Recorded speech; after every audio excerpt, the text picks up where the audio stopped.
So last video la நம்ம sets பத்தி பார்த்தோம் இல்லையா sets நம்ம முடிச்சிட்டோம் sets ஓட basic concepts எல்லாமே பார்த்தோம் அதோட operations union intersection இது எல்லாமே நம்ம பார்த்தோம் then sets ல என்னலாம் பண்ணலாம் அப்புறம் Cartesian product னா என்னன்னு பார்த்தோம் so Cartesian product ங்கிறது it is a set of ordered pairs set A ல இருக்க element set B ல இருக்க element if you are going to write it as ordered pair then it is said to be a Cartesian product இதெல்லாம் நம்ம discuss பண்ணோம் அதில் எத்தனை elements இருக்கும் and then how to find the number of elements in the power set of a set so இதெல்லாமே நம்ம பார்த்தோம் இப்போ நெக்ஸ்ட் நம்ம என்ன பார்க்க போறோம்னா we are going to see about constant variables intervals and neighborhoods இதுக்கப்புறமா தான் நம்ம ரிலேஷன் பார்க்க போறோம் இந்த பேசிக் கான்செப்ட்ஸ் இதெல்லாம் நம்ம பார்க்கக்கூடிய இந்த பேசிக் கான்செப்ட்ஸ் எல்லாமே நமக்கு ரொம்ப ரொம்ப முக்கியம் இதெல்லாம் வந்து ஜஸ்ட் வெறும் கான்செப்ட்ஸ் தானே இதெல்லாம் படிக்கணும்னு அவசியம் இல்லை ஏன்னா உங்களுக்கு வந்து எக்ஸசைஸ் சம்மில் பார்த்தீங்கன்னா இதெல்லாம் பேஸ் பண்ணி எந்த கொஸ்டினுமே இருக்காது ஆனால் இதில் நீங்கள் கற்றுக்கிற விஷயங்கள் வந்து பின்னாடி நம்ம அடுத்த செகண்ட் வால்யூமில் அந்த டிஃப்ரென்ஷியல் கால்குலஸ் லிமிட்ஸ் அந்த இடத்துலலாம் இது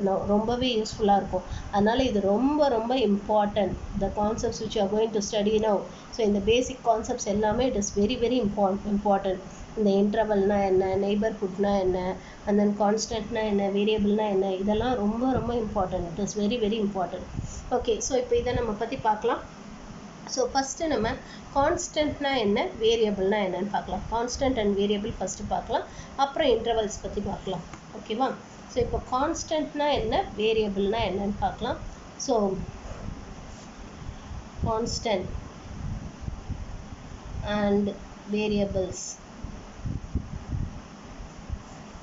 so constant அப்படிங்கிறது என்னன்னா the value or the quantity which remains same or which is not going to be unaltered so எந்த வேல்யூ மாறவே இல்லையோ throughout the mathematical process or mathematical operation அந்த mathematical operationல ஃபுல்லா அந்த வேல்யூ மாறவே இல்லைனா then it is said to be a constant அதை நம்ம constant ன்னு சொல்லலாம் so எந்த வேல்யூ வந்து உங்களுக்கு அந்த throughout the mathematical operation மாறவே இல்லையோ the value which doesn't change throughout the mathematical process that we call it as a constant இப்போ for example நீங்க கீழ் கிளாஸ்ல வந்து கிராஃப் வரைஞ்சிருப்பீங்க you would have drawn a கிராஃப்லாம் வரைஞ்சிங்க இல்லையா ஸோ அதில் வந்து இப்போ suppose y is equal to x plus 5 இந்த மாதிரி ஒரு ஈக்குவேஷன் கொடுத்துட்டு ட்ரா த கிராஃப்னு கேட்டால் நீங்கள் என்ன பண்ணுவீங்க எக்ஸுக்கு இதில் வேல்யூ சப்ஸ்டியூட் பண்ணுவீங்க வேறு வேல்யூ போடுவீங்க அதை யூஸ் பண்ணி y கண்டுபிடிப்பீங்க அப்போ இந்த 5 என்ன 5ங்கிறது மாறுமா மாறாது 5ன்றது 5னே தான் இருக்கும் நீங்கள் ஒரு தடவை எக்ஸுக்கு வேறு வேல்யூ போட்டாலும் இந்த 5ங்கிறது it remains the same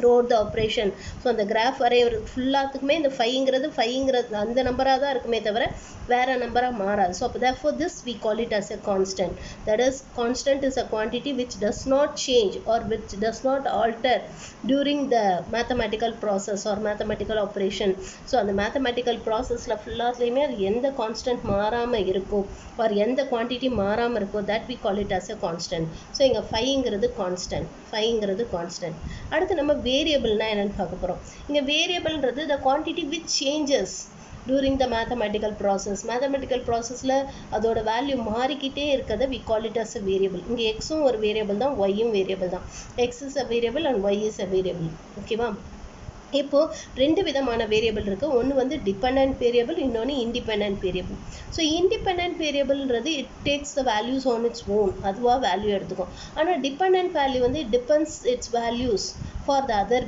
variable that is அதோட வேல்யூக்காக அடுத்த வேரியபிளோட வேல்யூவை பொறுத்து தான் அதோட வேல்யூ இருக்கும் இப்போ ஃபார் எக்ஸாம்பிள் இப்போ இதே எடுத்துக்கிட்டிங்கன்னா இங்கே எக்ஸுங்கிற வேல்யூ வந்து நீங்களாக தான் கொடுப்பீங்க வேற yங்கிற வேல்யூ அப்படி கிடையாது yங்கிற வேல்யூ இந்த ஈக்குவேஷனில் சப்ஸ்டியூட் பண்ணி எக்ஸை பொறுத்து தான் உங்களுக்கு y வரும் சப்போஸ் x 0னா அப்போ உங்களுக்கு y என்ன வரும் y வந்து you'll get it as 6 x -1னா y வந்து உங்களுக்கு என்ன கிடைக்கும் you'll get it as 4 இப்போ சப்போஸ் x வந்து 2னா அப்போ y என்ன கிடைக்கும் 7 இல்லையா சரி x 0னா y வந்து 5 சரி so இந்த மாதிரி உங்களுக்கு sir therefore the value of y depends on x பொறுத்து தானே y ஓட வேல்யூ வருது அப்போ therefore y is said to be then dependent variable so yங்கிறது இங்க dependent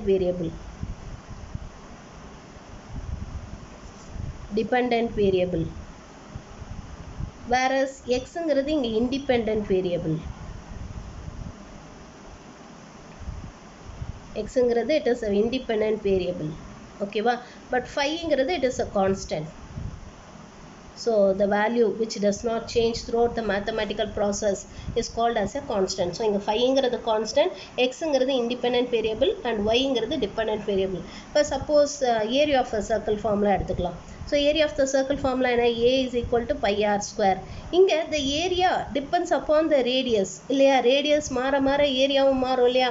So அப்போ therefore இங்க rங்கிறது it is an independent variable. ஏன்னா இது வந்து it does not depend on some other variable for its value. இதோட வேல்யூக்காக வேற ஒரு வேரியபிளை சார்ந்து இல்லை. whereas ஏங்கிறது ஏரியாங்கிறது it depends on this r for its value இல்லையா? இதோட வேல்யூ வந்து இந்த r பொறுத்து மாறுன்றோம். ஆனால் இந்த ரேடியஸ் வந்து வேற ஒரு வேரியபிள்னால மாறாது இல்லையா? வேற ஒரு வேரியபிளை பொறுத்து அதோட வேல்யூ மாறாது. ஸோ ஆருங்கிறது it is the radius of the circle, சர்க்கிளை பொறுத்து மாறுமே தவிர வேற ஒரு வேரியபிளை டிபெண்ட் பண்ணி இருக்காது. ஸோ அப்போ தான் here r we can say it as an independent variable and a is set to be a dependent variable. What about by?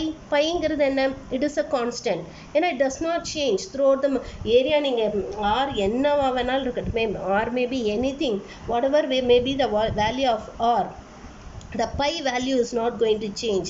Either you can take pi as 22/7 or you can write it as 3.14. Anyway, it is not going to change. Therefore pi we can say it as a constant.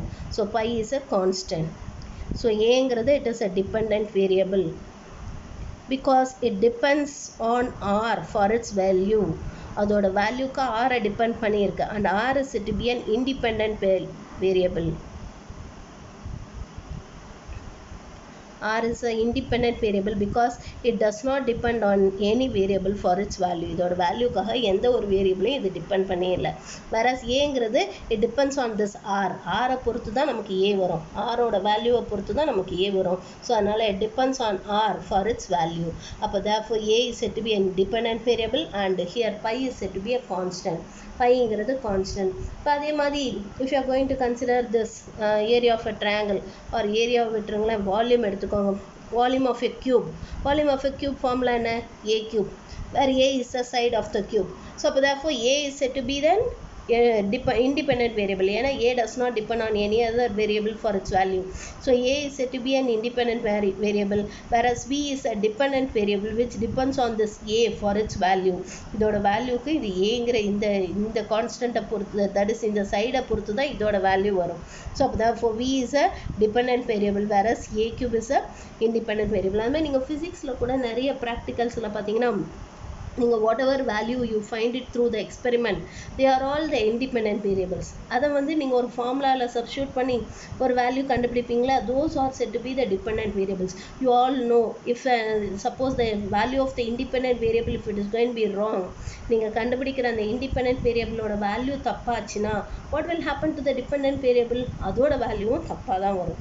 whereas இப்போ அந்த நீங்கள் கண்டுபிடிக்கிற value if the value which you are going to find is going to be correct, அது கரெக்டாக இருந்தால் then the value of the dependent variable will also be correct. அந்த ஃபார்முலாவில் substitute பண்ணி சிம்பிளிஃபை பண்ணும்போது உங்களுக்கு இந்த வேல்யூவும் கரெக்டாக தான் வரும். ஸோ அதனால் so we can say that there are two types of variables. One is said to be a dependent variable, the other one is independent variable. The variable which depends on some other variable for its value, வேற ஒரு வேரியபிளை சார்ந்து இருந்தால் that we call it as a dependent variable. இது dependent variable. whereas the variable which does not depend on any variable for its value, எந்த ஒரு வேரியபிளோட வேல்யூவையும் பொறுத்து இதோட value மாறலைன்னா then we can say that this kind of variable is said to be a independent variable. இதை நம்ம independent variableனு சொல்லுவோம். ஓகேவா? Okay, இதில் கான்ஸ்டன்ட்டுங்கிறது நமக்கு பை அண்ட் தென் சில சமயம் வந்து ஒரு சில இடத்துல ஏபிசி அந்த மாதிரியும் எடுப்போம். ஓகேவா? அதெல்லாமே we can call it as a constant. அதை கான்ஸ்டன்ட்னு சொல்லுவோம். அதே மாதிரி இப்போ for example area of a triangle எடுத்துக்கிட்டிங்கன்னா area is equal to half BH இல்லையா, பேஸ் இன்ட்டு ஹைட். இப்போ இதில் ஹாஃப்ங்கிறது constant, it does not change. whatever may be the value of base and height, the half does not change or 1/2 does not change. Therefore this is a constant, whereas b and h are said to be independent variables. They does not depend on any other variable for its value, whereas a, the area of the triangle, it depends on the base and height of the triangle. அப்போ therefore a is said to be a dependent variable. a dependent variable, இது ரெண்டும் independent variableனு சொல்லலாம். ஓகேவா? Okay, இப்போ next நம்ம என்ன பார்க்க போகிறோம்னா we are going to see about interval. இன்டர்வல்னால் என்னென்னு பார்க்க போகிறோம். இன்டர்வல்னால் என்னென்னு பார்க்கலாம். ஸோ இன்டர்வல் தெரிஞ்சுக்கிறதுக்கு முன்னாடி நம்ம இந்த நம்பர் லைன் வரைஞ்சிருப்பீங்க கீழ் கிளாஸில் you'd drawn the number line வரைஞ்சிருப்பீங்கன்னு நினைக்கிறேன். ஸோ நம்பர் லைன் வந்து எப்படி வரைஞ்சீங்க? You'd drawn it like this. So நடுவில் 0 இருக்கும், 1 2 3 etcetera 4 etcetera up to infinity வரைக்கும். இந்த பக்கம் -1 -2 -3 எக்ஸெட்ரா அப் டு -infinity வரைக்கும். So this we call it as a number line. இந்த இடத்துல ஆக்சுவலாக இது போட மாட்டோம். this we call it as a number line. இதுதான் நம்ம ஒரு நம்பர் லைன்னு சொல்லுவோம் இல்லையா? இதை வந்து we say it as a real number line. So இந்த ரியல் நம்பர்ஸ் எல்லாத்தையுமே we can express it as a point on this line. இது ஒரு real line or real number லைன்னு சொல்லலாம். where all the real numbers can be என்ன சொல்கிறது can be expressed as a point on this line. இந்த line மேலே இருக்கக்கூடிய பாயிண்ட்டாக நம்மளால் எக்ஸ்பிரஸ் பண்ண முடியும். பாருங்கள் 2ங்கிறது இந்த பாயிண்ட். இப்போ 2.5ங்கிறது it will be between 2 and 3. So இங்கே இருக்கும். suppose 2.5ங்கிறது it will be here இல்லையா? அப்போ therefore we can express every point on this line. இந்த லைன் மேலே இருக்க அந்த ரியல் நம்பர்ஸ் எல்லாத்தையுமே ஒரு பாயிண்ட் எக்ஸ்பிரஸ் பண்ணலாம் இல்லையா? அப்போ therefore this we call it as a real number line. இப்போ அதே மாதிரி root 2 எடுத்துக்கிட்டிங்கன்னா root 2, the value of root 2 is 1.414. so அப்போ therefore root 2 வந்து இங்கே இருக்கும். root 2 lies here. root 2 will lie here. ஓகேவா? சப்போஸ் e அந்த வேல்யூ எடுத்துக்கிட்டிங்கன்னா ங்கிறது it is a number which lies between 2 and 3. 2க்கும் 3க்கும் நடுவில் இருக்கக்கூடிய நம்பரை தான் ன்னு சொல்லுவோம். So e lies here. இந்த இடத்துல they are all என்ன சொல்கிறது they are all irrational numbers. இதெல்லாம் irrational numbers. இந்த root 2 e அப்புறம் root 3 வந்து வேல்யூ என்ன 1.732 இல்லையா? ஸோ அப்போ therefore root 3 இங்கே வரும். root 3 will be here. ஓகேவா? பையோட வேல்யூ என்ன 3.14. ஸோ அப்போ பை வந்து இங்கே இருக்கும். Pi will be here. So they are all irrational values. rational values மட்டும் இல்லை, irrational valueஸையும் நீங்கள் பாயிண்ட்ஸாக இப்போ எக்ஸ்பிரஸ் பண்ணலாம் நம்பர் லைனில். ஓகேவா? ஸோ அப்போ therefore this we call it as a real number line. இதில் நடுவில் கேப்பே இருக்கக்கூடாது, ஃபுல்லாக நம்பர்ஸ் இருக்கும். that we call it as a real number line. இதை தான் நம்ம ரியல் நம்பர் லைன்னு சொல்கிறோம். இப்போது ஒரு இன்டர்வல்னா என்னன்னு பார்க்க போகிறோம். we are going to see about an interval. So interval அப்படின்னு சொல்கிறது all the values between two real numbers. Between any two real numbers, they are called as an interval. It is called as an interval. So for example, I say that -1 less than or equal to x less than or equal to 2. இப்படி சொல்கிறேன்னு வச்சுக்கோங்க. அப்படின்னா என்ன அர்த்தம்? -1லேருந்து 2 வரைக்கும் உள்ள எல்லா வேல்யூஸுமே, இந்த -1லேருந்து 2 வரைக்கும் உள்ள இதில் இருக்க எல்லா வேல்யூஸுமே கவர் ஆகிடும். ஓகேவா? ஸோ இந்த -1க்கும் 2க்கும் நடுவில் எத்தனை வேல்யூஸ் இருக்கும், ஒரு எத்தனை நம்பர்ஸ் இருக்கும், எத்தனை ரியல் நம்பர்ஸ் இருக்கும்? Infinite number of real numbers இருக்கும். ஞாபகம் வச்சுக்கோங்க, 1க்கும் 2க்கும் நடுவுலையே உங்களுக்கு இன்ஃபனைட் நம்பர் ஆஃப் நம்பர்ஸ் இருக்கும். ஏன்னா 1.1 1.2 அப்படியே எழுதலாம். ஒரு 1.00001 1.000000001 அதுமாதிரி போயிட்டே இருக்கலாம். ஓகேவா? அதுமாதிரி 2க்கு முன்னாடி வரைக்கும் பார்த்தீங்கன்னா 1.999999 எவ்வளோ 9 வேணாலும் போடலாம். அதனால் இதுக்கு நடுவில் 1க்கும் 2க்கும் நடுவில் எத்தனை நம்பர்ஸ் இருக்குன்னே சொல்ல முடியாது. they have infinite number of numbers. So அந்த மாதிரி infinite number of numbers-ஐ நீங்கள் ஒரு செட்டாக எழுதணும்னா அதை தான் we call it as an interval. அதை தான் நம்ம இன்டர்வல்னு சொல்கிறோம். இந்த infinite number of numbers இருக்கு இல்லையா, இதை பூரா நம்ம ஒரு செட்டாக எழுதணும்னா that we call it as an interval. So இன்டர்வல்ங்கிறது it is a special set. அது வந்து we can நம்ம செட்டுக்கு என்ன சொன்னோம், we should enclose it within the flower bracesன்னு சொன்னோம். ஃப்ளவர் பிரேசஸ்க்குள்ளே தான் வந்து செட்டு வந்து என்க்ளோஸ் பண்ணணும்னு சொன்னோம். ஆனால் இன்டர்வல் வந்து அப்படி கிடையாது. இன்டர்வல் வந்து எப்படின்னா உங்களுக்கு 2 விதமான இன்டர்வல் இருக்குது.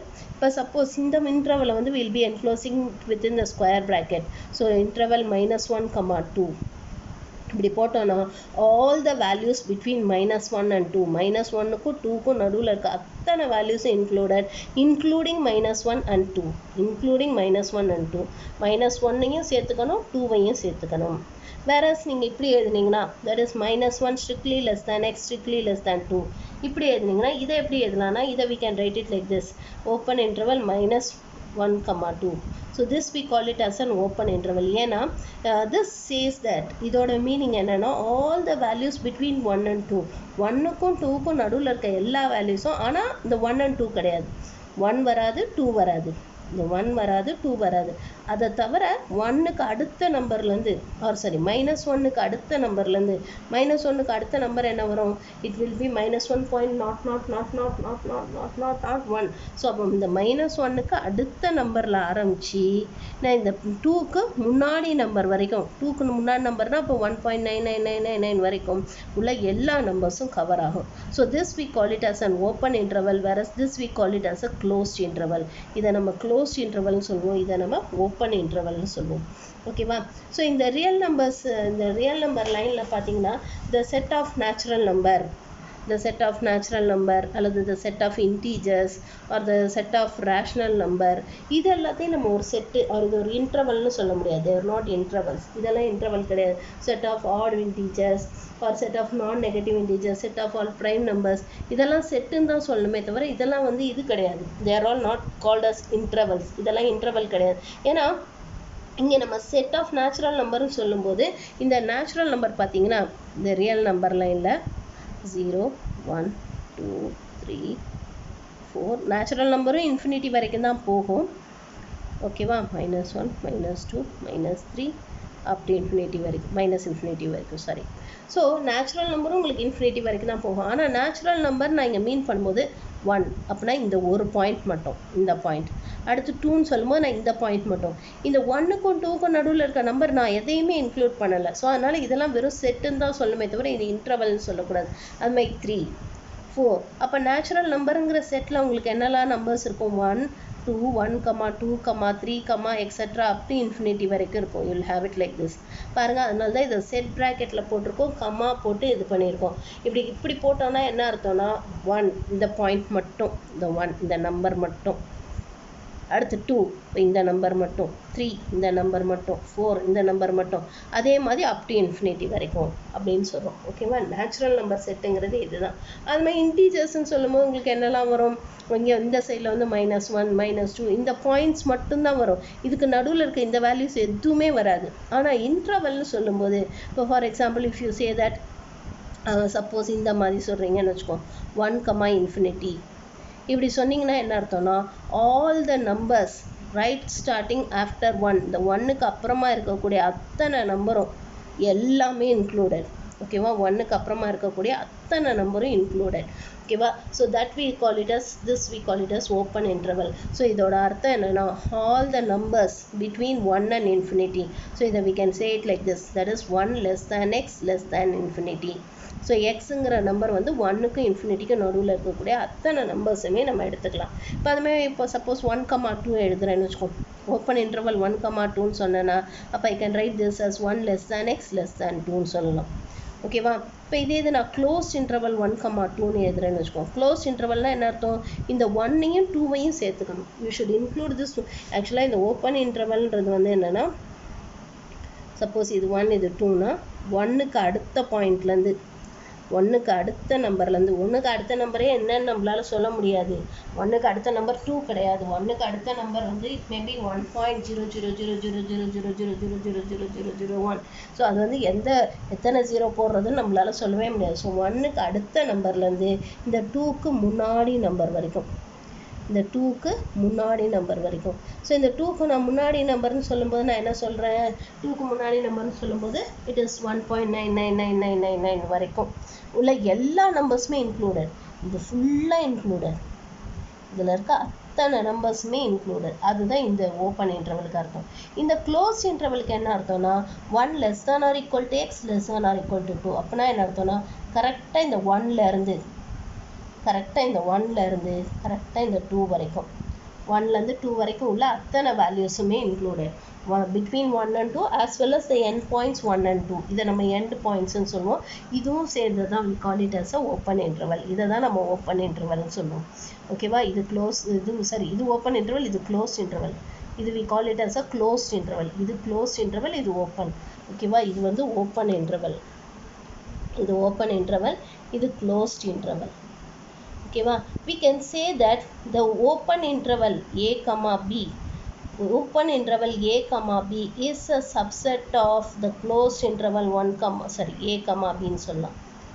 open interval a comma b is a subset of the closed interval a comma bன்னு சொல்லலாம். ஏன்னா இந்த செட் வந்து இதுக்குள்ள தானே இருக்கு.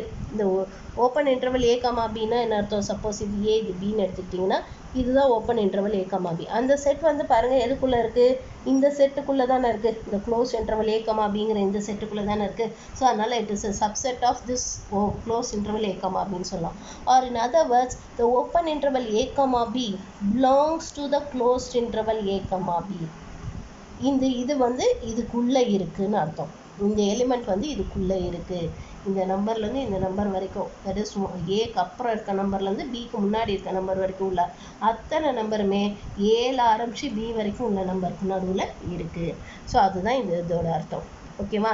we can say it like this, they are all the subsets of R. So இது எல்லாமே subsets of R தான். இது ரெண்டுமே subsets of R, they are all the subsets of R. இதெல்லாம் ஆரோட subsets தான்.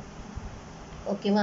இப்போ நம்ம ஃபைனைட் இன்டர்வல்னா என்ன, இன்ஃபைனைட் இன்டர்வல்னா என்னன்னு பார்க்கலாம். ஸோ ஃபைனைட் இன்டர்வல் அப்படிங்கிறது என்னன்னா, ஃபைனைட் இன்டர்வல்னு சொன்னோடனே அதில் ஃபைனைட் நம்பர் ஆஃப் நம்பர்ஸ் தான் இருக்கும்னு சொல்ல முடியாது. ஃபைனைட் இன்டர்வல்ங்கிறது என்னன்னா, இந்த என் பாயிண்ட்ஸ் இப்படி ஃபைனைட்டாக இருந்துச்சுன்னா that we call it as a finite interval. n points பாருங்க 1,2 பாருங்க ஃபைனைட்டாக இருக்கா, 1லேருந்து 2 வரைக்கும், 1லேருந்து 2 வரைக்கும் அப்படின்னு சொன்னோம்னா நம்ம அது we can imagine it as a line segment. ஸோ இந்த line segment is a finite interval. Line segment is a finite interval. So இந்த மாதிரி 1லேருந்து 2 வரைக்கும் இந்த line segment எடுத்துக்கிட்டோம்னா then it is a finite interval. Whereas infinite intervalன்றது it may be considered it as a ray. ரேவாக இருக்கலாம். ரேனா என்ன அர்த்தம்னா, இப்போ for example 1லேருந்து infinity வரைக்கும், சப்போஸ் 1லேருந்து இன்ஃபினிட்டி வரைக்கும் சொல்கிறோன்னு வச்சுக்கோம். ஸோ இங்கே வந்து n பாயிண்ட் ஃபைனைட்டாக இருக்கும், வேறஸ் இந்த பக்கம் போய்கிட்டே இருக்கும் இன்ஃபினிட்டி வரைக்கும். இன்ஃபினிட்டிங்கிறது எந்த நம்பர் நம்மளால சொல்ல முடியாது. we don't know what number is infinity. Infinity just a very big number. அது எக்ஸாக்டாக ஒரு நம்பர் கிடையாது. it is not a number. ஆக்சுவலாக வந்து என்ன, அது ஒரு பெரிய நம்பர், அது சும்மா அந்த இன்ஃபினிட்டிங்கிற சிம்பிள் யூஸ் பண்ணி டினோட் பண்ணியிருக்கோமே தவிர இன்ஃபினிட்டிங்கிறது என்ன நம்பர்னு சொல்ல முடியாது. ஏன்னா இன்ஃபினிட்டியோட 1 ஆட் பண்ணிங்கன்னா you can add 1 to infinity, you'll get infinity only. இன்ஃபினிட்டிலேருந்து 1 சப்ராக்ட் பண்ணிங்கனாலும் you'll get infinity only. Whereas 1லேருந்து 1 ஆட் பண்ணால் 2 கிடைக்கும், வேறு நம்பர் கிடைக்குதுல. ஆனால் இன்ஃபினிட்டிங்கிறது ஜஸ்ட் அ சிம்பிள், அது ஒரு சிம்பிள் தான், அது நம்பர் கிடையாது. ஓகேவா? ஸோ இது வந்து ஒரு ரேவாக சொல்லலாம். ஸோ நம்ம வந்து ஓப்பன் இன்டர்வலை we can say it as a ray. Open இன்டர்வலை ஒரு ரேவாக சொல்லலாம். சரி ஓப்பன் இன்டர்வல் கிடையாது, சொல்கிறது வந்து இன்ஃபைனைட் செட்டை வந்து we can say it as a ray. Infinite இன்டர்வலை we can say it as a ray, whereas finite interval we can say it as a line segment. Finite interval we can say it as a line segment. Infinite interval we can say it as a ray. ஓகேவா? So finite இன்டர்வல்ங்கிறது என்னென்னா, உங்களுக்கு இந்த n points வந்து இருக்கணும், அவ்வளோதான். That is சிம்பிளாக சொல்லணும்னா ஒரு பக்கம் கூட இன்ஃபினிட்டி வரக்கூடாது. இன்ஃபினிட்டி வந்துச்சுன்னா அது இன்ஃபினைட் இன்டர்வல். ஏதாவது ஒரு சைடு வந்தாலோ இல்லை ரெண்டுத்துலேயுமே, தட் இஸ் இந்த மாதிரி 2 நம்பர் எழுதுறோம் இல்லையா, இதில் ஏதாவது ஒரு பக்கம் இன்ஃபினிட்டி வந்தாலோ அல்லது ரெண்டுமே இன்ஃபினிட்டியாக வந்தாலோ அது இன்ஃபினைட் இன்டர்வல். வேறஸ் ரெண்டுமே நம்பராக இருந்துச்சுன்னா then it is a finite interval. So இது இப்போ இந்த 1,2 க்ளோஸ் இன்டர்வல் 1,2 இதெல்லாம் வந்து ஃபைனைட் இன்டர்வல். வேறஸ் இது இருக்கு இல்லையா, ஓப்பன் இன்டர்வல் 1, infinity, ஆர் இப்படியும் இருக்கலாம். ஒரு பக்கம் க்ளோஸ்ட் ஒரு பக்கம் ஓப்பனாக இருக்கலாம். closed 1, infinity open இப்படியும் இருக்கலாம். we can write it like this. அப்படின்னா என்ன அர்த்தம்னா 1 இன்க்ளூட் பண்ணிக்கிறோம், ஆனால் இன்ஃபினிட்டியை இன்க்ளூட் பண்ணலன்னு அர்த்தம். ஓகேவா? இதுவும் வந்து ஒரு இன்ஃபினைட் இன்டர்வல் தான். ஏன்னா இது வந்து பாருங்கள் இங்கே இன்ஃபினிட்டி வருது இல்லையா, ஏதாவது ஒரு பக்கம் இன்ஃபினிட்டி வந்தாலும் it is set to be an infinite interval. அதுமாதிரி இந்த இன்டர்வல் எழுதும்போது இன்னொரு முக்கியமான விஷயம் என்னென்னா, இந்த ஃபஸ்ட்டு எழுதக்கூடிய நம்பர் செகண்ட் எழுதக்கூடிய நம்பரை விட சின்னதாக தான் இருக்கணும். ஏன்னா நம்ம குவாடினேட்ஸும் இதே மாதிரி தான் எழுதுவோம் இல்லையா. குவாடினேட் எழுதும்போது 3,2 இப்படி எழுதுனா இது குவாடினேட்டுங்கிறது பாயிண்ட். தேர்டு என்ன சொல்கிறது, இப்போ எக்ஸ் ஆக்சிஸ்லேருந்து 3 பாயிண்ட் தள்ளி y ஆக்சிஸில் 2 பாயிண்ட் தள்ளி இப்படி பிளாட் பண்ணுவோம். 3,2 இப்படி பிளாட் பண்ணுவோம். இது பாயிண்ட், இது குவாடினேட். இது வந்து இந்த ஃபஸ்ட் நம்பர் சின்னதாகவும் இருக்கலாம், இல்லை ஃபஸ்ட் நம்பர் பெருசாகவும் இருக்கலாம், இல்லை ரெண்டுமே ஈக்குவலாகவும் இருக்கலாம். ஆனால் இங்கே இன்டர்வல்னு சொல்லும்போது இந்த ஃபஸ்ட்டு இருக்கக்கூடிய நம்பர் சின்னதாக தான் இருக்கணும் இந்த அடுத்து இருக்க நம்பரை விட. இந்த செகண்ட் நம்பரை விட ஃபஸ்ட்டு நம்பர் சின்னதாக தான் இருக்கணும். அப்போ தான் அதை ஒரு இன்டர்வல்னு சொல்லுவோம். ஓகேவா? நீங்கள் பாட்டுக்கு இன்டர்வல் 2,1ன்னு எழுதக்கூடாது. Suppose interval 2,1, closed interval 2,1 or open interval 2,1ன்னு எழுதக்கூடாது. ஸோ இதெல்லாம் வந்து தப்பு. இப்படியெல்லாம் எழுதக்கூடாது. ஏன்னா இன்டர்வல்னு சொன்னாலே இந்த முதல் நம்பர் சின்னதாக இருக்கணும். 1லேருந்து 2 வரைக்கும் அப்படி தான் சொல்ல முடியுமே தவிர 2லேருந்து 1 வரைக்கும் சொல்ல முடியாது. புரியுதா? இப்படி ரிவர்ஸில் போக முடியாது. நம்ம வந்து இப்படி ரைட் ஹேண்ட் சைட் டைரெக்ஷனில் தான் போகணும். இந்த நம்பர் லைன் இருக்குல்லையா, இதில் ரைட் ஹேண்ட் சைட் டைரெக்ஷனில் தான் போகணுமே தவிர இப்படி லெஃப்ட் ஹேண்ட் சைட் டைரெக்ஷனில் வரக்கூடாது. ஸோ அதனால் இந்த நம்பர் ஃபஸ்ட்டு இருக்கக்கூடிய நம்பர் வந்து சின்னதாக தான் இருக்கணும், இப்படி பெருசாக இருக்கக்கூடாது. இப்படி இருந்தால் அது இன்டர்வல் கிடையாது. It is not an interval. Interval வந்து ஒரு பக்கம் ஓப்பன் ஆகும், ஒரு பக்கம் க்ளோஸ்ட் ஆகும் இருக்கலாம். That is இப்படி இருக்கலாம். We can have it like this. That is open 1, 3 closed. அப்படின்னா என்ன அர்த்தம்னா that is 1 strictly less than x less than or equal to 3. இப்போ 1க்கு அடுத்த நம்பர்லேருந்து 3 வரைக்கும் 3யும் சேர்த்துக்கலாம் இங்கே. ஸோ இந்த இன்டர்வல் சப்போஸ் நீங்கள் இதில் படத்தில் வரைஞ்சி காட்டணும்னா ஸோ 1க்கு அடுத்த நம்பர்லேருந்து the number next to 1க்கு அடுத்த நம்பர்லேருந்து 3 வரைக்கும். ஓகேவா? 3 இங்கே இன்க்ளூட் பண்ணிக்கிறோம். இங்கே 3ங்கிற இந்த பாயிண்ட்டை இன்க்ளூட் பண்ணிக்கிறோம். ஆனால் இங்கே 1ங்கிற பாயிண்ட்டை இன்க்ளூட் பண்ணலை. 1க்கு அடுத்த நம்பர்லேருந்து தான் ஆரம்பிக்கிறோம். பாருங்கள், 1 இங்கே இருக்குது, 1 இங்கே இருக்குது. அதுக்கு அடுத்த நம்பர்லேருந்து ஆரம்பித்து 3 வரைக்கும் எக்ஸாக்டாக 3 வரைக்கும் உள்ள எல்லா நம்பர்ஸும் கவர் ஆகுதுன்னு அர்த்தம், இதோட அர்த்தம். ஓகேவா? So the intervals maybe one side open and one side closed. ஒரு சைடு ஓப்பனாகவும் ஒரு சைடு க்ளோஸ்டாகவும் இருக்கும். ஆனால் சப்போஸ் இன்ஃபினிட்டி வந்துச்சுன்னா, இன்ஃபினிட்டியோ அல்லது மைனஸ் இன்ஃபினிட்டியோ வந்துச்சுன்னா கண்டிப்பாக அந்த இடத்துல ஓப்பன் இன்டர்வல் தான் இருக்கணும். ஏன்னா வி கேனாட் இன்க்ளூட் இன்ஃபினிட்டியை இன்க்ளூட் பண்ண முடியாது. நான் ஏற்கனவே சொன்னேன், இன்ஃபினிட்டிங்கிறது ஒரு நம்பர் கிடையாது, just it is a simple. அந்த வெரி பிக் நம்பரோட சிம்பிள் தான் அது. ஸோ அதனால் அந்த நம்பர் என்னன்னே தெரியாதப்போ அதை எப்படி நீங்கள் இன்க்ளூட் பண்ணுவீங்க? புரியுதா? வி கேனாட் இன்க்ளூட் இன்ஃபினிட்டி வரைக்கும் தான் சொல்ல முடியுமே தவிர இன்ஃபினிட்டியும் சேர்த்துக்க முடியாது. அதனால இன்ஃபினிட்டி இருக்க சைடு எப்பயுமே ஓப்பனாக தான் இருக்கணும். இப்போ சப்போஸ் நான் 1, இன்ஃபினிட்டின்னு எழுதினேன்னா இப்படி தான் எழுதணுமே தவிர இப்போ சப்போஸ் நான் இப்படி எழுதக்கூடாது, இது தப்பு, இப்படி எழுதக்கூடாது, திஸ் இஸ் ராங். புரியுதா? 1 வந்து இந்த சைடு க்ளோஸ்டாக இருக்கலாம், ஆனால் இந்த சைடு எப்பயுமே ஓப்பனாக தான் இருக்கணும். இன்ஃபினிட்டி இருக்க சைடு ஓப்பனாக தான் இருக்கணும். இப்போ சப்போஸ் நான் அந்த ஃபுல் நம்பர் லைனையுமே இன்டர்வலாக எழுதுறேன்னா இப்போ மைனஸ் இன்ஃபினிட்டி, இன்ஃபினிட்டி இப்படி எழுதணும். பாருங்கள், நான் 2 சைடுமே ஓப்பன் போட்டிருக்கேன். ஏன்னா இந்த பக்கமும் மைனஸ் இன்ஃபினிட்டி இருக்குது. அதுமாதிரி இந்த விஷயமும் நல்லா ஞாபகம் வச்சுக்கோங்க. மைனஸ் இன்ஃபினிட்டி எப்பயுமே லெஃப்ட் ஹேண்ட் சைடில் மட்டும்தான் வரும், ப்ளஸ் இன்ஃபினிட்டி எப்பயுமே ரைட் ஹேண்ட் சைடில் மட்டும்தான் வரும். இப்படியும் எழுதக்கூடாது. தட் இஸ் இன்ஃபினிட்டி, 1 இப்படியும் எழுதக்கூடாது. You should not right it like this. புரியுதா? இந்த மாதிரியும் எழுதக்கூடாது. ஏன்னா நான் முதல்ல இருக்க நம்பர் சின்ன நம்பராக இருக்கணும்னு சொன்னேன் இல்லையா? ஸோ அப்போ 1 தான் இங்கே வரணும். இன்ஃபினிட்டி பெரிய நம்பர், இது மைனஸ் இன்ஃபினிட்டி இருக்கிறதுலே ரொம்ப சின்ன நம்பர். ஸோ அதனால் இப்படி தான் எழுதணுமே தவிர இப்படி மாற்றி எழுதக்கூடாது. You should not right it like this. அது ஒரு பாயிண்ட். அதே மாதிரி இன்ஃபினிட்டி இருக்கிற சைடு எப்பயுமே நம்ம ஓப்பன் இன்டர்வல் தான் போடணுமே தவிர க்ளோஸ்ட் போடவே கூடாது. இன்ஃபினிட்டி இருக்க சைடு வந்து நம்ம ஓப்பன் தான் போடணும், க்ளோஸ்டே போடக்கூடாது. ஆல்வேஸ் இன்ஃபினிட்டி இருக்க சைடில் நம்ம ஓப்பன் இன்டர்வல் தான் போடணும். You should write it like this only. Closed இன்டர்வலாக போடக்கூடாது. வேறஸ் நம்பர்ஸ் இருந்துச்சுன்னா அந்த சைடு நம்ம க்ளோஸ்டு போட்டுக்கலாம். இப்போ இந்த மாதிரி எழுதலாம். இந்த மாதிரி எழுதக்கூடாது, இப்படி எழுதலாம். க்ளோஸ் 1, இன்ஃபினிட்டி ஓப்பன் இப்படி எழுதலாம். அப்படின்னா என்ன அர்த்தம்னா 1 இன்க்ளூட் பண்ணிக்கிறோம், ஆனால் இன்ஃபினிட்டி வரைக்கும், பிஃபோர் இன்ஃபினிட்டி வரைக்கும். புரியுதா? இதில் வந்து infinity is not included, infinity include பண்ண மாட்டோம். அது மாதிரி இந்த இன்டர்வலை வந்து we can diagrammatic representationல எப்படி ரெப்ரசன்ட் பண்ணலாம்னா how to represent it in the diagrammatic representation. இப்போ இதெல்லாம் பாருங்கள் ஃபைனைட் இன்டர்வல். ஏன்னா உங்களுக்கு இன்ஃபினிட்டியே வரல, 2 பக்கமுமே நம்பர்ஸ் இருக்குது. புரியுதா? இந்த இன்டர்வல்குள்ளே ஆனால் இதுக்குள்ளே இருக்க நம்பர் ஆஃப் நம்பர்ஸ் வந்து இன்ஃபினைட் தான். நம்பர் ஆஃப் எலிமெண்ட்ஸ் வந்து இன்ஃபினைட் நம்பர் ஆஃப் எலிமெண்ட்ஸ் தான் இருக்கும். அதை வச்சு நம்ம ஃபைனைட் இன்ஃபினைட்டுன்னு சொல்ல. எப்படி இன்டர்வலை ஃபைனைட் இன்ஃபினைட்டுன்னு சொல்கிறோம்? இந்த என் பாயிண்ட்ஸ் ஃபைனைட்டாக இருந்துச்சுன்னா, இந்த என் பாயிண்ட்ஸ் நம்பர்ஸ் ஃபைனைட்டாக இருந்துச்சுன்னா அது ஃபைனைட் இன்டர்வல். இந்த என் பாயிண்ட்ஸில் ஏதாவது ஒரு பக்கம் இன்ஃபினிட்டி வந்தாலோ அல்லது மைனஸ் இன்ஃபினிட்டி வந்தாலோ it is set to be an infinite interval. புரியுதா? என் பாயிண்ட்ஸில் ஏதாவது ஒரு பக்கம் இன்ஃபினிட்டியோ அல்லது மைனஸ் இன்ஃபினிட்டியோ வந்தாலோ அப்போ it is an infinite interval. புரியுதா? ஸோ அதை வச்சு தான் நம்ம சொல்கிறோமே தவிர இதுக்கும் இன்ஃபினைட் நம்பர் ஆஃப் நம்பர்ஸ் தான் இருக்கும், இதுக்கும் நடுவில் இன்ஃபினைட் நம்பர் ஆஃப் நம்பர்ஸ் தான் இருக்கும். 1க்கும் 2க்கும் நடுவில் எத்தனை நம்பர்ஸ் இருக்கும்? இன்ஃபினைட் நம்பர் ஆஃப் நம்பர்ஸ் இருக்கும்.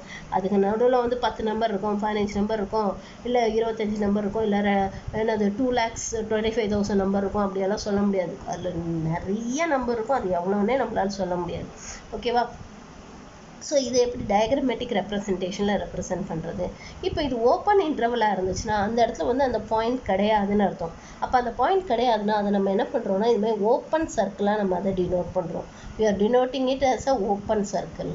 whereas இந்த மாதிரி closed circle நம்ம denote பண்ணோம்னா அப்படின்னா என்ன அர்த்தம்னா that point is also included. புரியுதா? அந்த பாயிண்ட்டும் includedன்னு அர்த்தம். இப்போ ஃபார் எக்ஸாம்பிள் இந்த ஓப்பன் இன்டர்வல் a, b எப்படி இன்க்ளூட் பண்ணலான்னா, ஸோ இது a இது bன்னு எடுத்துக்கிட்டோன்னா, ஸோ இந்த இடத்துல திஸ் இஸ் ஓப்பன். பாருங்கள், இந்த சர்க்கிளை நான் இப்படி ஓப்பன் சர்க்கிளாக போடுறேன். அப்படின்னா என்ன அர்த்தம்னா இந்த பாயிண்ட் கிடையாது. இப்போ இதுலேருந்து இது வரைக்கும் இதை எடுத்து கொஞ்சம் டார்க்கன் பண்ணிடுறேன். ஓகேவா? ஸோ இப்போ இந்த ஏக்கு அடுத்த பாயிண்ட்லேருந்து பிக்கு முன்னாடி பாயிண்ட் வரைக்கும் இதுதான் இந்த ஓப்பன் இன்டர்வல் a, b. இப்போ இதே இது சப்போஸ் நான் வந்து இப்படி இருக்குன்னு வச்சுக்கோங்க, one side closed and one side open இப்படி இருக்கலாம்னு சொன்னேன் இல்லையா? ஒரு சைடு க்ளோஸ்டும் ஒரு சைடு ஓப்பனாகவும் இருக்கலாம். ஸோ இதை எப்படி நான் டயக்ராமேட்டிக்கில் ரெப்ரசன்டேஷன் பண்ணுறதுனா, இப்போ ஏபினா இந்த சைடு க்ளோஸ், ஸோ அதனால் இந்த சைடு டார்க் சர்க்கிள். ஓகேவா? பட் இந்த சைடு ஓப்பன், ஸோ அதனால் இங்கே ஓப்பன் சர்க்கிள். இந்த பிட்வீன் வேல்யூ இதை கொஞ்சம் டார்க்கன் பண்ணிடணும். ஸோ திஸ் ஏலேருந்து பிக்கு முன்னாடி இருக்க நம்பர் வரைக்கும், பி கிடையாது, பிக்கு முன்னாடி இருக்க நம்பர் வரைக்கும் அதை தான் நம்ம சொல்லணும். ஸோ இதெல்லாம் பார்த்தீங்கன்னா இந்த ஃபைனைட் இன்டர்வல் எல்லாமே ஒரு லைன் செக்மெண்ட்டாக நம்ம இமேஜின் பண்ணலாம். ஏன்னா ஏலேருந்து பி வரைக்கும். ஸோ அப்போ லைன் செக்மெண்ட்டாக இமேஜின் பண்ணலாம் இல்லையா? ஓகேவா? ஸோ இதெல்லாம் ஒரு லைன் செக்மெண்ட்டாக இமேஜின் பண்ணலாம். ஸோ இது எல்லாமே பாருங்கள் எப்படி போட்டிருக்காங்கன்னா, இது ரெண்டுமே ஓப்பனாக இருக்குது, பார்த்தாலே தெரியுதுல்ல. இது ரெண்டுமே க்ளோஸ்டாக இருக்குது, டார்க் சர்க்கிளாக போட்டிருக்காங்க. ஸோ ரெண்டுமே க்ளோஸ்ட். இது எப்படி இருக்கும்? இந்த பக்கம் ஓப்பன், இந்த பக்கம் க்ளோஸ்ட். அதனால இங்கே வந்து ஓப்பன் சர்க்கிள், இங்கே வந்து க்ளோஸ்டு சர்க்கிளாக போட்டிருக்காங்க. இது இந்த பக்கம் க்ளோஸ்டு, இந்த பக்கம் ஓப்பன். ஓகேவா? பாருங்கள், தெரியுதா உங்களுக்கு டிஃப்ரென்ஸு? அதுமாதிரி ஏ, இன்ஃபினிட்டி அதை எப்படி பண்ணணும்? இங்கே ஏ வந்து இட் இஸ் நாட் இன்க்ளூடட், அது ஓப்பன் தான். ஸோ அப்போ ஓப்பன் சர்க்கிள் போட்டிருக்காங்க. இன்ஃபினிட்டிக்கு பாருங்கள், அது எந்த சர்க்கிளுமே போடல பாருங்கள் இங்கே. ஏன்னா இது வந்து it will be represented as a ray. இது ரேவாக தான் ரெப்ரசன்ட் பண்ண முடியுமே தவிர இது அங்கே வந்து சர்க்கிள் போடக்கூடாது, போடவே கூடாது. ஓப்பன் சர்க்கிளும் போடக்கூடாது, க்ளோஸ் சர்க்கிளும் போடக்கூடாது. ஸோ ஏலேருந்து அப்படியே போயிட்டே இருக்குன்னு அர்த்தம். ஸோ இன்ஃபினிட்டி எங்கே இருக்குன்னே தெரியாது. ஸோ அதனால் அதை நம்ம டினோட்டே பண்ண முடியாது. ஸோ இந்த மாதிரி போடணும். அடுத்து க்ளோஸ்ட் ஏ, இன்ஃபினிட்டி. பாருங்கள், ஏ தான் க்ளோஸ்டாக போட்டிருக்காங்க, இன்ஃபினிட்டியை பற்றி அவங்க போடவே இல்லை. அதுமாதிரி minus infinity, be open. So minus infinity பற்றி அவங்க எதுவுமே இது பண்ணல பாருங்கள், பிக்கு மட்டும் ஓப்பன் போட்டிருக்காங்க. ஸோ இந்த பி மைனஸ் இன்ஃபினிட்டியிலேருந்து பி வரைக்கும். அடுத்து open minus infinity, b closed. So இப்போ பாருங்கள், மைனஸ் இன்ஃபினிட்டிக்கே எதுவும் போடல, பட் பி க்ளோஸ்டுங்கிறதுனால க்ளோஸ்டு சர்க்கிளாக போட்டிருக்காங்க. அடுத்தது interval minus infinity to infinity. இதை வந்து we can also say it as R. இதை வந்து செட் ஆஃப் ரியல் நம்பர்ஸ் ஆறுன்னு சொல்லலாம், இதை வந்து ஆறுன்னு சொல்லலாம், அல்லது இப்படியும் எழுதலாம். We can write it like this. இதுக்கு பாருங்கள், வெறும் இந்த நம்பர் லைனாக விட்டுட்டாங்களே தவிர இங்கே எங்கேயுமே சர்க்கிளோ எதுவுமே போடல. புரியுதா? So these are the diagrammatic representation of an interval. ஒரு இன்டர்வலோட டயக்ராமேட்டிக் ரெப்ரசன்டேஷன் இதுதான்.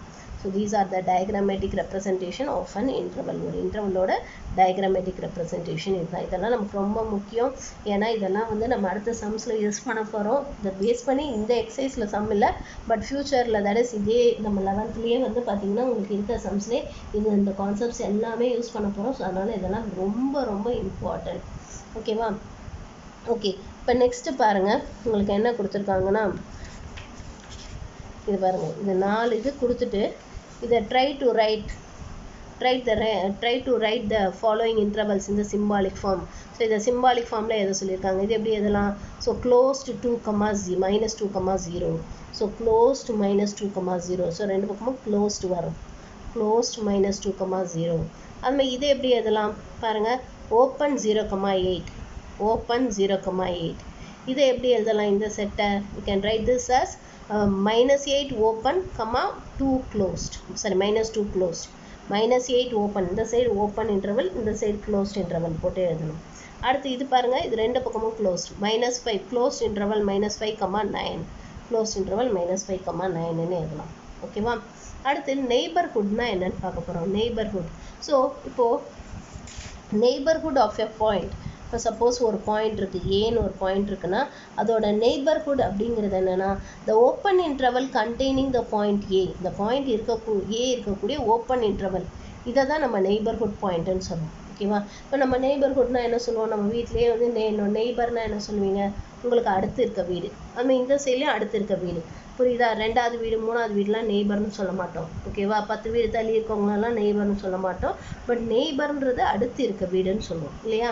ஸோ அப்போ இந்த ஏக்கு பக்கத்தில் இருக்கக்கூடிய அந்த ஸ்மால் ஏரியா இதைத்தான் நம்ம வந்து நம்ம நெய்பர்ஹுட் ஆஃப் தி ஏன்னு சொல்கிறோம். தட் இஸ் இப்போ suppose epsilon is a small number, இங்கே வந்து it is not belongs to, இங்கே நம்ம இது எப்சிலாங்கிறது ஒரு க்ரீக் சிம்பிள். ஓகேவா? க்ரீக் ஆல்ஃபபெட்டுன்னு சொல்லலாம். சப்போஸ் உங்களுக்கு இது எப்சிலாங் தெரியலன்னா you can take it as டெல்டாவாகவும் எடுத்துக்கலாம். ஓகேவா? Suppose delta is a small number, டெல்டாங்கிறது ஒரு ரொம்ப சின்ன நம்பராக எடுத்துக்கிட்டிங்கன்னா தென் ஏ மைனஸ் டெல்டாலேருந்து ஏ ப்ளஸ் டெல்டா வரைக்கும் உள்ள இந்த நம்பர்ஸை தான் நம்ம நெய்பர்ஹுட்னு சொல்லுவோம். இங்கே டெல்டாங்கிறது it is a very small number, maybe 0.000001 அந்த மாதிரி ரொம்ப சின்ன நம்பராக இருக்கும் டெல்டாங்கிறது. ஸோ நான் இது பெருசாக தெரியணுங்கிறக்கா பெருசாக போட்டிருக்கேன், அதுக்காக இவ்வளோ பெருசாக இருக்காது. ஏக்கு பக்கத்தில் இந்த சைட்லேயும் அடுத்து ஏக்கு இந்த சைட்லேயும் ஆக்சுவலாக இது பார்த்திங்கன்னா இவ்வளோ க்ளோஸில் தான் இருக்கும் இந்த நெய்பர்ஹுட்டுங்கிறது.